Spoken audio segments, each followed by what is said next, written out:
Segundo vídeo, vamos dar sequência.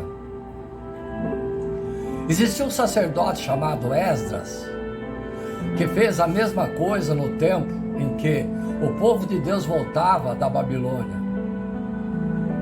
O seguinte, pois Esdras tinha decidido dedicar-se a estudar a lei do Senhor e a praticá-la. Não adianta você só estudar, você tem que praticar. E ensinar os sacerdotes o mandamento dos israelitas. Esdras, capítulo 7, verso 10. Muitas vezes o que leva um pregador a sentir medo de pregar, amados e amadas, também é a falta do domínio de que ele tem o assunto que vai pregar. Se você é pecador, não pregue. Você não vai conseguir. O Divino Espírito Santo vai embaralhar as tuas palavras.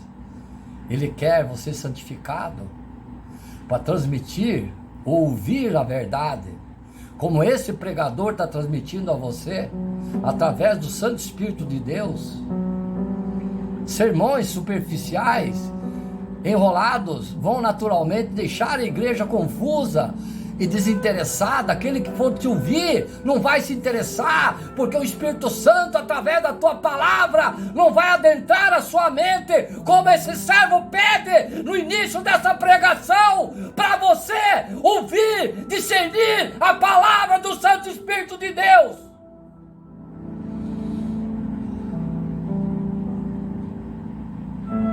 Sopre em mim, Espírito Santo. Dessa forma você sentirá menos medo, irá contribuir para a edificação da igreja e levar as almas perdidas para Cristo, que é o tema dessa pregação. Por quê? Tantas almas se perdem, tantas vidas. Dicas para você pregar a palavra de Deus. Qualquer um pode pregar a palavra de Deus, desde que seja santificado. Não precisa ser pastor, não precisa ser obreiro, não precisa ser bispo, não precisa ser profeta, não precisa ser padre, não precisa ser nada. Nada! Precisa ser santo. Isso sim. Vamos ver agora umas dicas que eu vou passar a vocês, amados e amadas. Como pregar a palavra de Deus, tendo como base a Bíblia. As dicas que você vai ouvir, vai sentir mais firmeza, que você está pregando de acordo com a palavra daquele que te enviou. Quem é que te envia? O Divino Espírito Santo de Deus. Como agora Ele está sobre mim, falando com você. Como pregar então? Comece pequeno. Você não precisa falar bonito, você não precisa se vestir bonito. Você tem que se vestir sim, com o que você tem, com respeito ao Divino Senhor. Comece pequeno, como eu não tenho equipe, eu sou sozinho, fazendo tudo. É os pequenos que lhe torna grande, para os grandes ouvir e sentir vergonha. Para onde for, pregue. No ônibus, pregue. O vizinho, pregue. O colega de trabalho, pregue. Quando você vai se divertir no lazer, pregue. Eu até, na minha profissão, eu prego. Sou contador, doutor em ciências contábeis. Nunca falei para vocês, porque aqui eu prego o Santo Evangelho. Eu não me autopromovo, não. É Cristo o personagem dessa palavra, mas para citar como exemplo a vocês, que eu, atendendo meu cliente na contabilidade, eu acabo pregando. É assim que se faz. Mateus capítulo 10, verso 7. O reino de Deus está próximo. Você precisa entender que a pregação em si não se limita a subir em púlpito. Repito, para vocês ouvirem. Para pregar você não precisa subir num púlpito. Você pode começar pregando pessoalmente para uma pessoa. Uma pessoa tem 5 na família, ela vai pregar para os 5. Seu colega de trabalho, como eu já citei. Jesus pregou a multidões, mas também pregou a uma mulher samaritana. Jó capítulo 4, verso 5. Da mesma forma, o apóstolo Filipe pregou a multidões, mas pregou também a uma só pessoa. No caso do etíope, Atos capítulo 8, verso 27. Muitas vezes você tem medo de pregar em púlpito, porque não teve ainda coragem de pregar um a um. Às vezes você tem vergonha de ver o encomadinho do eterno. Eu não vou falar que Jesus morreu na cruz para nos salvar. Ele vai dizer, isso é um crente chato, ele é louco. É assim que Jesus disse: vocês serão massacrados, vocês morrerão, serão torturados por falar no meu nome. Comece assim ainda, ensinando alguma coisa para uma pessoa que você conhece, um amigo. Todos têm amigo, todos têm. Assim será mais fácil quando estiver de frente a vários irmãos, uma plateia. Como pregar a palavra de Deus? Pregue como a Bíblia ensina, sem acrescentar, sem tirar. Provavelmente você já ouviu muitas pessoas evangelizar dizendo: Jesus te ama. Você já leu alguma coisa, alguma passagem na Bíblia que Jesus ou os apóstolos pregarem assim? Se tiver, deixe comentário para mim aqui, ou comente com o irmão ao lado, porque realmente eu não conheço o evangelismo dessa forma na Bíblia. Não que isso nunca seja verdade, mas é que não é interessante você sair falando isso para todo mundo, como se ele amasse todo mundo e não se importasse com o que as pessoas estejam fazendo de errado. A mensagem que deveríamos voltar a pregar é como Jesus ensina, assim. Daí em diante Jesus começou a pregar: arrepende-se, pois o reino de Deus está próximo. Mateus capítulo 4, verso 17. Assim Jesus pregou. Mensagem de arrependimento, juízo final, estão sendo tiradas dos púlpitos.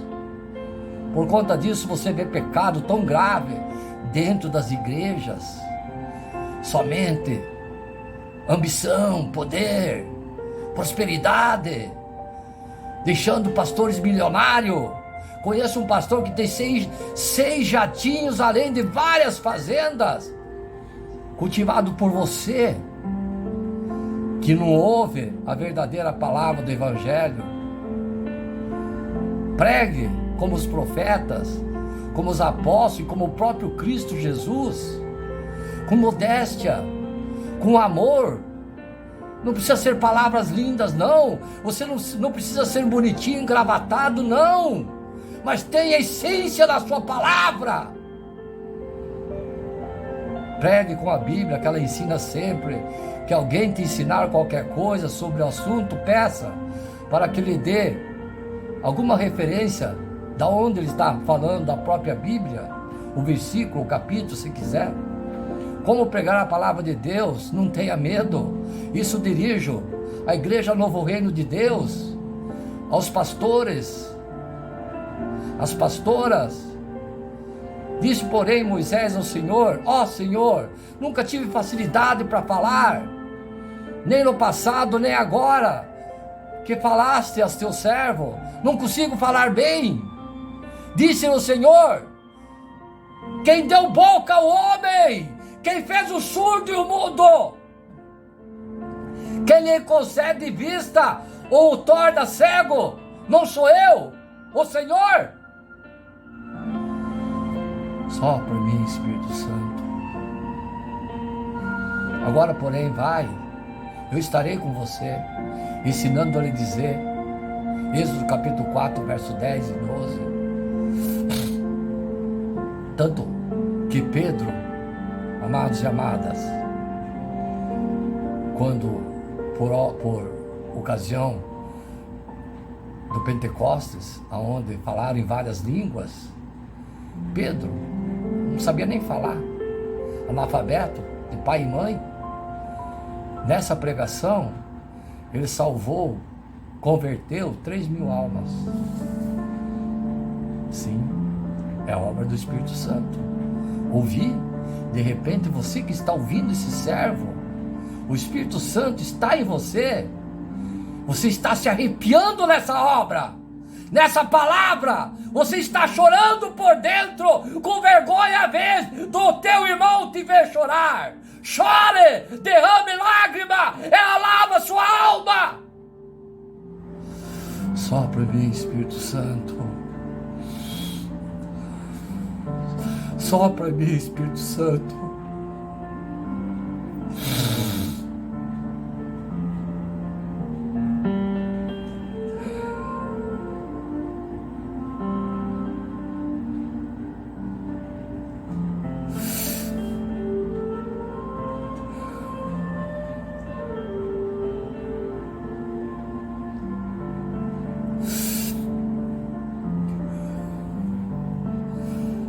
Agora, pois, vá, eu estarei com você. O povo de Israel era um povo rude, bruto. Por isso Moisés, nessa passagem que eu falei aí em cima, teve medo de falar com eles. Além disso, Moisés era gago, e ele era o príncipe do Egito, lembro, Eu não sabia que Moisés era gago. Filhos, Moisés, o gago é aquele que fala assim, e as palavras demoram a sair.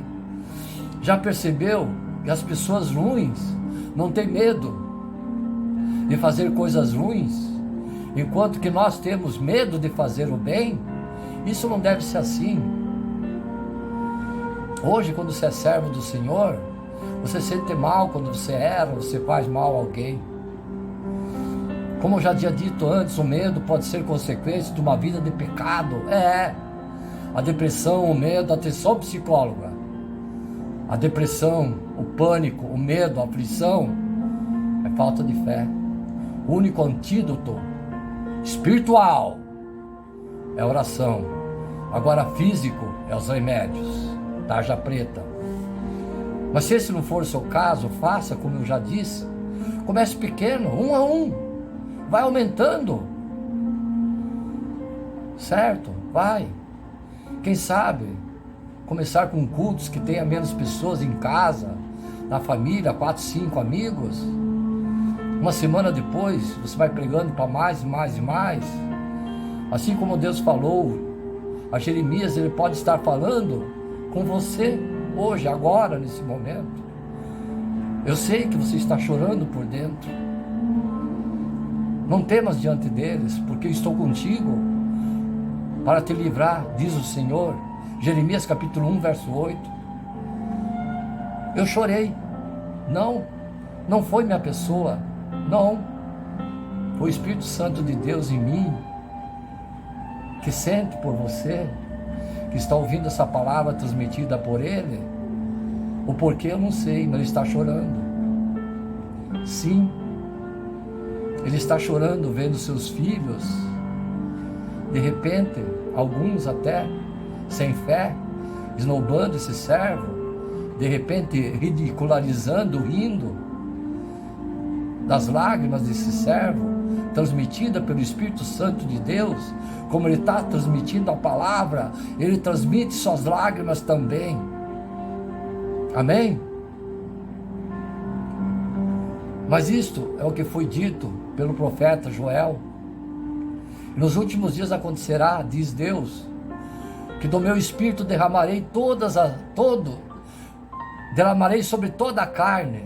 E os vossos filhos e vossas filhas profetizarão, os vossos jovens terão visões, e os vossos velhos sonharão sonhos. Atos, capítulo 2, versos 16 e 17. Essa passagem é dita pelo apóstolo Pedro para a multidão que acusava os homens que foram batizados de estarem bêbados no livro de Atos. Repare que Pedro aqui aparentemente cita um versículo no livro de Joel. Pedro, no livro de Joel.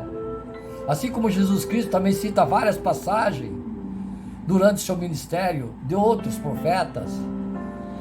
Os versículos que você fica à vontade, mais à vontade, em cima do púlpito, E não fique tão preso às coisas que você anotou.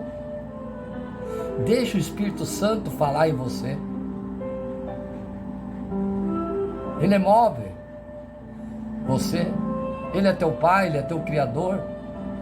Como pregar a palavra de Deus? Cuidado para não enfeitar demais, não querer falar bonito, pregar a palavra erradamente. Eu, família, fiéis à palavra, eu tenho medo de pregar erradamente. Ou melhor, não seria medo, cuidado para não pregar uma palavra erradamente, que poderá perder uma alma. Ainda que nós, ou um anjo dos céus, pregue um evangelho diferente daquele que pregamos a vocês, que seja amaldiçoado. Gálatas capítulo 1, verso 8.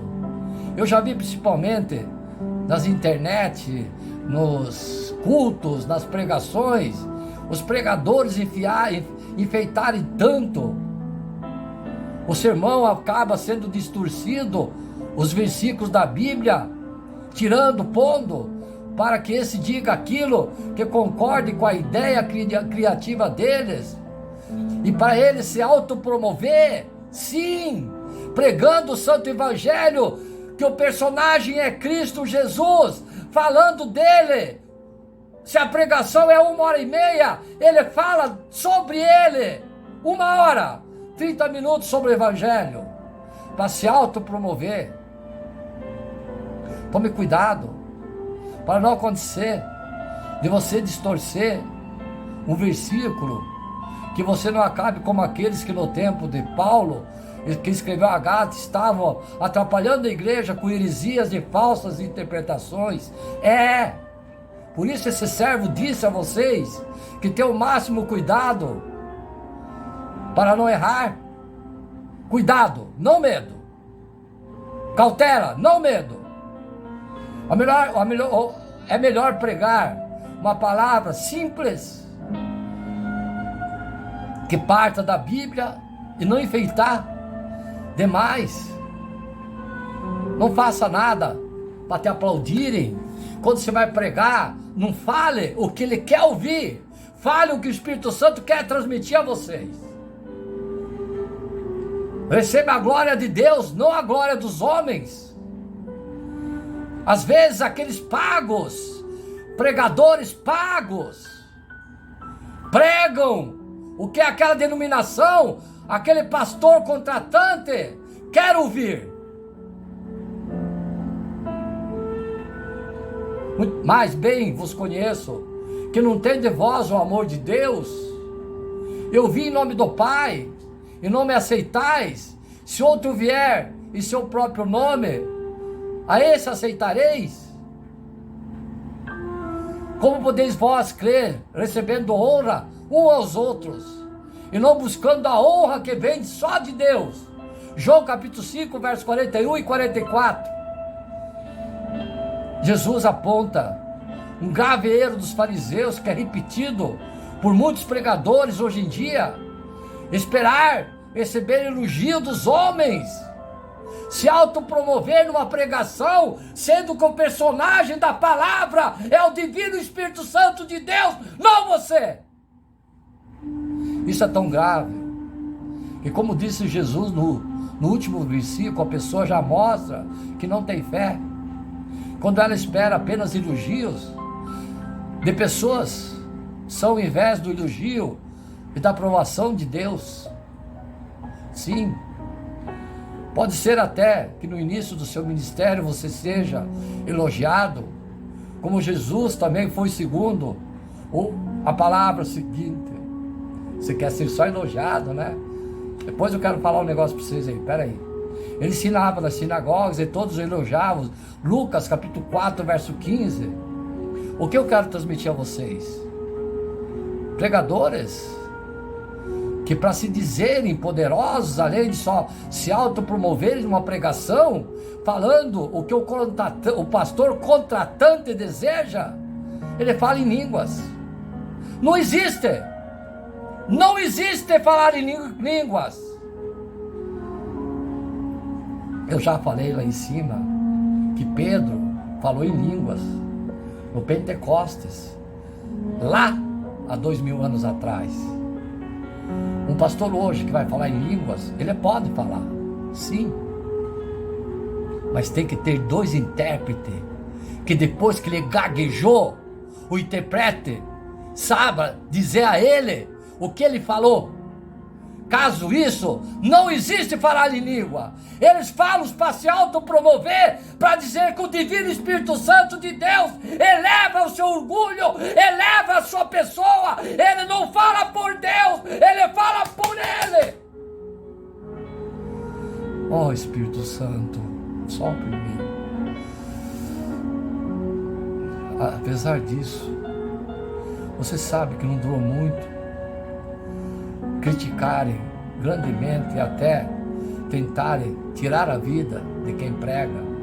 Por isso não espere que as pessoas te elogiem quando pregar. Pregue a verdade, custe o que custar, como esse servo, através do Divino Espírito Santo, está falando com você. Pregue contra o pecado, mesmo que você saiba que alguns irão se ofender. Entenda que por falar a verdade é provável que haverá críticas. Viu, pastoras e pastores? Isso é normal. Jesus era perfeito e foi criticado. Eu e você não somos perfeitos. Seremos mais criticados ainda. Alguém agora aí deve estar criticando. Esse pregador grita tanto. Chorou, fingido, lágrimas de crocodilo, porque não foi ele que chorou. Foi o Divino Espírito Santo de Deus. Que alguém que está ouvindo essa palavra está devendo algo a ele. Desde que sejamos coerentes e vivamos aquilo que pregamos, santificados, seremos abençoados e orados por Deus, por dizer e pregar a verdade. Cuidado com egocentrismo. Ora, aconteceu indo do caminho, já perto de Damasco, quase ao meio-dia, repentinamente, grande luz do céu brilhou ao redor de mim. Atos capítulo 22, verso 6.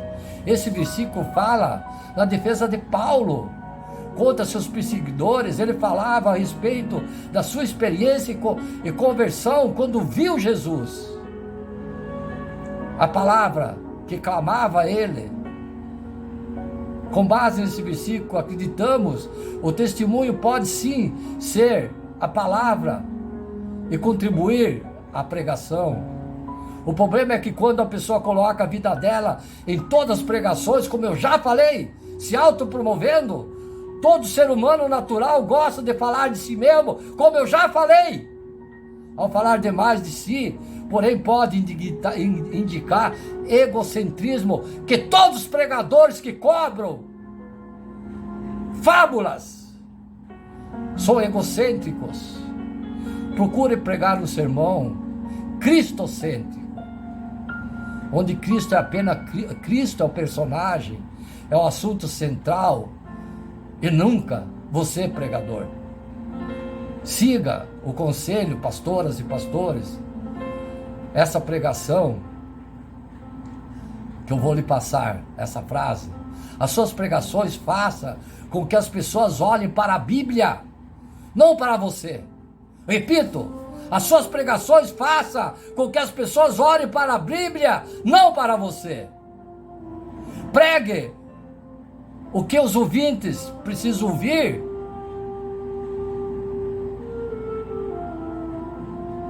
Pregue a palavra da Bíblia. Segundo o seu costume, Paulo foi à sinagoga por 3 sábados, discutiu com eles com base nas Escrituras, explicando e provando que Cristo deveria sofrer e ressuscitar dentre os mortos. E dizia: este Jesus que proclamo é o Cristo. Atos capítulo 17, versos 2 e 3. Perceba que nessa passagem o apóstolo Paulo prega sobre esse assunto, o sofrimento e a ressurreição de Cristo com base no Antigo Testamento. Era isso que aqueles da sinagoga precisavam, e era sobre isso que Paulo pregava. Não estou dizendo que ele pregava que os irmãos gostariam de ouvir, mas ele pregava o que estava realmente precisando ouvir. Eu vejo que muitos jovens se perdem hoje em dia porque não têm acesso a sermões verdadeiros, a sermões santos, que vá de encontro com a sua realidade. Uma vez, um pregador foi pregar sobre os perigos da internet.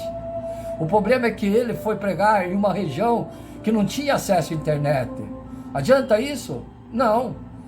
Procure ver os pecados mais comuns da sua congregação. Isso te dará uma pista de que Deus realmente quer falar à sua igreja. Só tome cuidado para não encher seu sermão de opiniões pessoais sem base bíblica. Desde que você use a Bíblia, você terá mais ainda atenção de quem vai te ouvir. Saber como pregar a palavra de Deus é essencial para você não pregar com medo, sem entendimento sobre o que vai falar, sem entendimento de como a Bíblia nos ensina a pregar, muito preso às anotações que fez, enfeitando demais o sermão, querendo falar palavras bonitas, um sermão egocêntrico. O que é o sermão egocêntrico? Falar só sobre você, te autopromover, algo irrelevante para a vida dos ouvintes. Ou seja, não, eu não vou falar que divórcio é pecado, porque está cheio de divorciado aqui. Vocês têm que lembrar que a Bíblia diz sobre a pregação que você está pregando. Compartilhe as pessoas que você já prega no seu ministério, que você quer pregar com conhecimento bíblico e profundo, não o que eles querem ouvir. Dominando a oratória com a dicção que você pode procurar fazer de modo satisfatória, citando versículos, sem acrescentar e sem tirar, sem timidez e com total eloquência. Enfim, amados e amadas, é isso que eu quero transmitir aos pastoras e pastores que estão ouvindo essa palavra. Eu disse eu quero transmitir, não, eu estou transmitindo através do Divino Espírito Santo de Deus. Que todas as vezes, quando você pregar, cristão, pastora e pastores, para as almas perdidas, olhe para o alto. Sim. Quando você orar, não olhe para o chão. Porque você olhando para o chão, você está destinando a tua oração para as entranhas da terra, aonde o fogo come. Olhando para os céus, você dirige a tua oração ao Todo-Poderoso Criador do céu e da terra. Amém? Fomos chamados para viver acima das circunstâncias e ter nossos olhos dirigidos ao Senhor. Quando você orar, você não vai orar, ó Senhor, o negócio é o seguinte, meu Senhor, não. Senhor, tenha piedade de mim, me ajude, estou precisando da sua ajuda, Senhor. Certo? As escrituras sagradas nos dizem que Satanás veio para roubar, destruir. Jó, capítulo 10, verso 10. Essa era uma das menções bíblicas que nós gostamos de pregar, dando ênfase ao fato que Cristo, por sua vez, veio para nos dar vida, e vida em abundância. O diabo vive tentando roubar a saúde, o dinheiro, a família de cada vivente, pois ele não quer que ninguém seja feliz sob as bênçãos de Deus. Mas o fato é que o diabo não está tão preocupado com essas coisas. Elas não são o seu verdadeiro alvo. O que ele verdadeiramente quer é roubar a tua fé e o teu relacionamento com Deus. Esse é o seu fim, seu grande objetivo. Mas roubar a saúde, o dinheiro, a família são meios que ele usa para tentar conseguir chegar onde ele realmente quer. Portanto, amados e amadas, precisamos aprender a viver olhando sempre para o alto, dirigindo as suas orações ao Senhor, com os nossos olhos fixos no trono de Deus, que à destra está Jesus, o Senhor nosso em todo o tempo, independente da circunstância à nossa volta. E o processo de ser vencedor tem que ver com isso. No fim da prova, Deus não somente te dá vitória, como também te ensina a pegarmos mais a Ele, vivendo acima das situações externas. Se você está sendo atacado por algum inimigo que quer bater, te assassinar, você vai orar? Você vai olhar para o inimigo? Não! Olha para o alto, que lá vem ajuda. A geração atual de crentes vive olhando somente para as coisas terrenas, não tem seus olhos em Deus. Nossa pregação praticamente só enfatiza o que é terreno, quase não se leva as pessoas a olharem para os céus. Mas segundo a exortação bíblica, devemos levantar os olhos ao Deus Todo-Poderoso nas orações. Olhe para Ele. Ele é dono do infinito. Ele mora lá, não aqui. Ele mora lá, não nas entranhas da terra. Portanto, se fostes ressuscitados juntamente com Cristo, buscais as coisas lá do alto, onde Cristo vive, assentado à direita de Deus, à destra. Pensai nas coisas lá do alto, não as que são aqui na terra, porque morrestes e a vossa vida está oculta juntamente com Cristo em Deus. Colossenses capítulo 3, verso 1 e 3. Nesse mandamento da palavra, que vem como um imperativo, buscai e pensai nas coisas do alto, não nas que são da terra. Em toda a Bíblia encontramos a advertência quanto a termos os nossos olhos no alto em vez da terra. Nesse mandamento da palavra que vem, o imperativo buscar e pensar nas coisas do alto são nas que são da terra. Em toda a Bíblia encontraremos a advertência quanto a termos nossos olhos no alto em vez da terra. No tabernáculo de Moisés, que Deus mandou construir segundo o exato modelo das visões que ele teve no monte, é impressionante a ênfase figurada que o Senhor deu a esse assunto, quando mandou Moisés fazer as 4 coberturas que se sobrepunha como teto à tenda da revelação do Pai Celestial. Mandou que ela fosse todas bordadas, embelezadas. Era um verdadeiro espetáculo artesanal que ninguém hoje poderia reproduzir, pois a arte não era meramente humana. Deus havia enchido os artesãos com o seu divino Espírito Santo para que pudesse executar o modelo divino ordenado por Ele. Portanto, quando alguém entrava na tenda da revelação, amados e amadas, se queria ver algo belo, tinha que olhar para cima, para o alto, para que se conversasse, seus olhos no chão, não viria beleza alguma, pois Deus nunca mandou que fizesse nenhum tipo de piso, onde acampava utilizando-se a própria terra no local, enquanto o teto era indescritivelmente belo, o chão era feio da terra. Assim também é na vida cristã. A beleza do andar de Deus está quando aprendemos a olhar para o alto, para Deus, mesmo as coisas celestiais. Não há beleza numa vida de preocupação somente com o terreno. Não há nada espiritual belo no evangelho que se só prega sobre dinheiro, prosperidade, capricho deste mundo, como se isso fosse prosperidade bíblica. Não se engane, nossos olhos devem se levantar bem para cima do que terreno, sejam os atrativos desse mundo ou as circunstâncias negativas que nos cercam.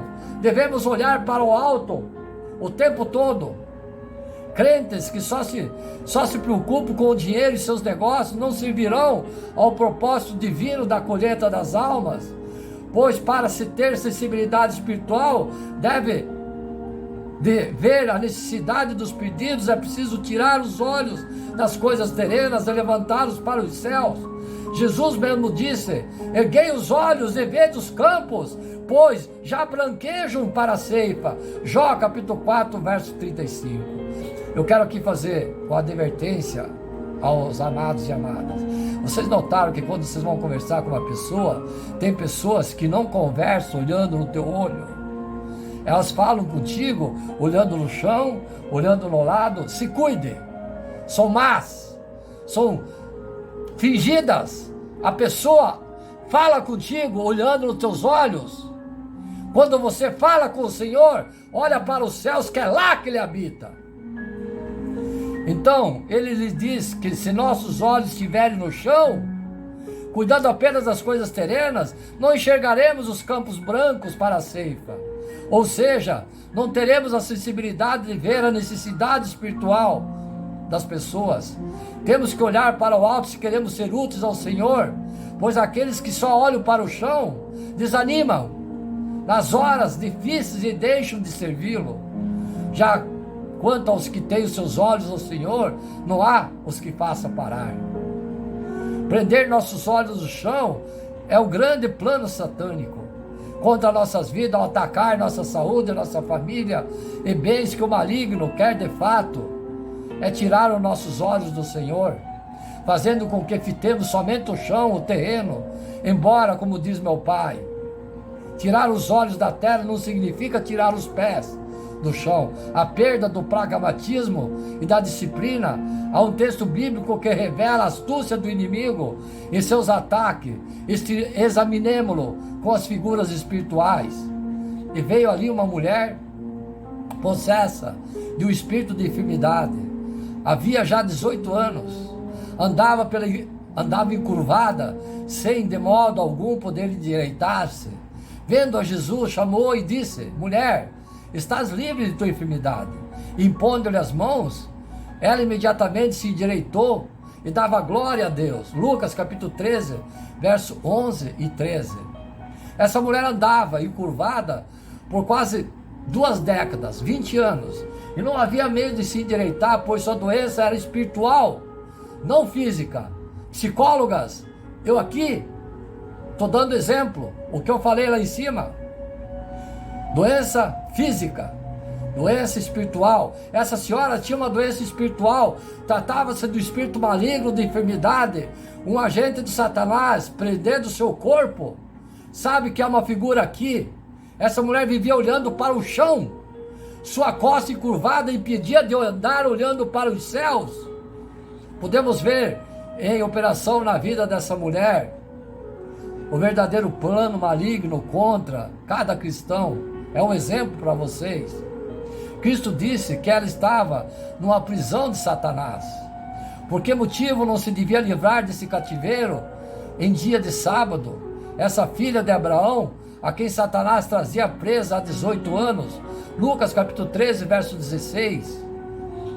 Estar numa prisão de Satanás não quer dizer que o próprio príncipe das trevas a prendia pessoalmente, pois já havia o que era enviado dele, o espírito de enfermidade, quem realizava o trabalho. Mas Jesus mostrou que tal espírito maligno só estava cumprindo ordens do seu chefe, o que nos permite ver o plano que era de Satanás, e a sua execução era do subalterno dele. Porque é importante notar isso, para entendermos que o inimigo não nos ataca só por atacar. Ele tem planos estratégicos para tentar te derrubar. Devemos nos prevenir contra eles, contra as armadilhas, as tentações que ele arma contra você. Que tipo de prisão que é esta? Que tipo de prisão era essa que Jesus mencionou? Não era doença nem o espírito de enfermidade, e sim o ponto que ela levava essa mulher. Ela não podia olhar para o alto. É isso que o diabo quer, que tiremos nossos olhos de Deus. Esta era uma crente da época que foi chamada da filha de Abraão, referência dada não só por ser naturalmente descendente do patriarca, mas por esperar na promessa divina feita a ele.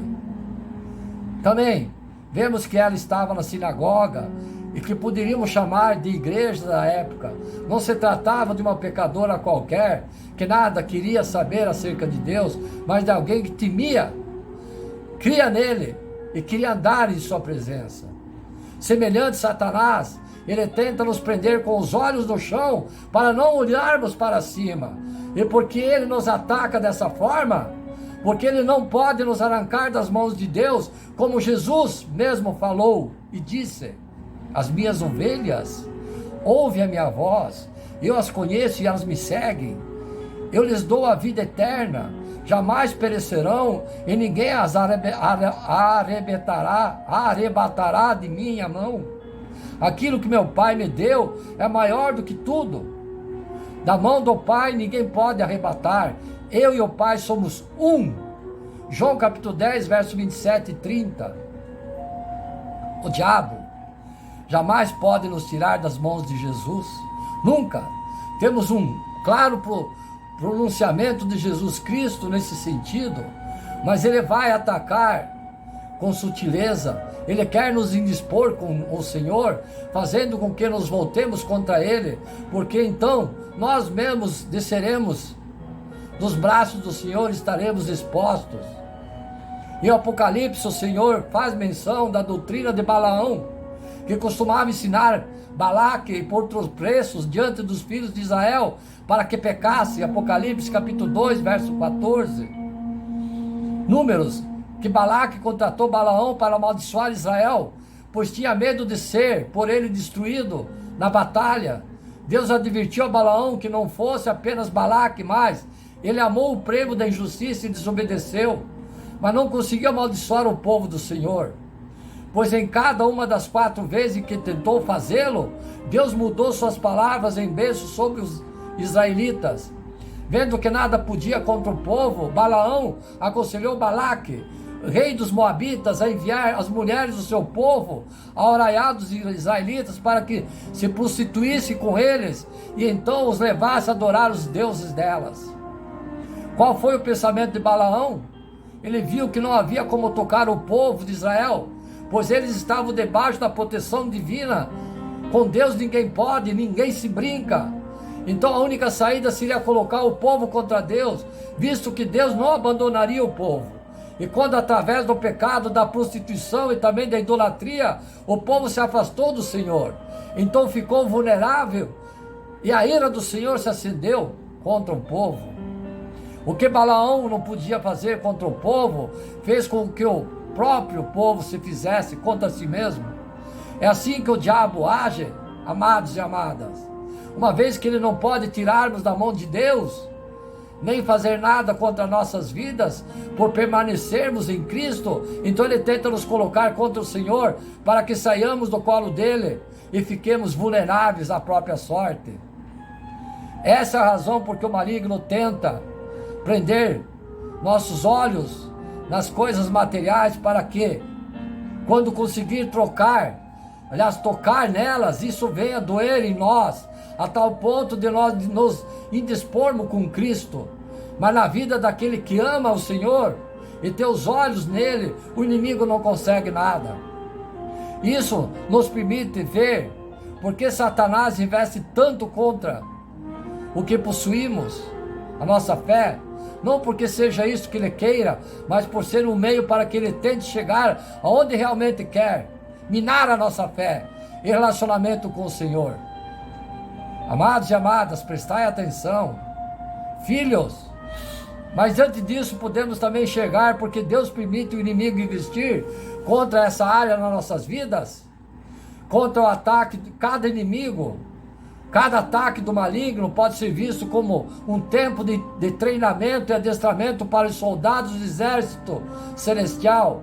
No paralelo natural, nunca vemos um quartel de soldados preparar-se para uma guerra, passando o ano inteiro deitado em redes, com sobre água fresca. É luta.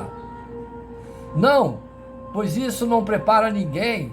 Também o Senhor não treina seu exército no bem bom da vida, mas em meio às provas e tribulações, né, servas do Senhor? E muitas vezes Deus permite o ataque do maligno contra os seus bens materiais, para que ao fim de você não apenas vença, mas seja mais que um vencedor, seja alguém tratado pelo Senhor. Pois enquanto Satanás nos tira algo, tentando fazer com que o nosso coração egoísta se volte contra Deus, o Senhor por sua vez permite que aquilo seja temporariamente tirado, até que o nosso coração aprenda a não se apegar àquilo mais do que a Deus. Amém? Então, amados e amadas, quero dizer a vocês, vou seguir no terceiro vídeo. Amém?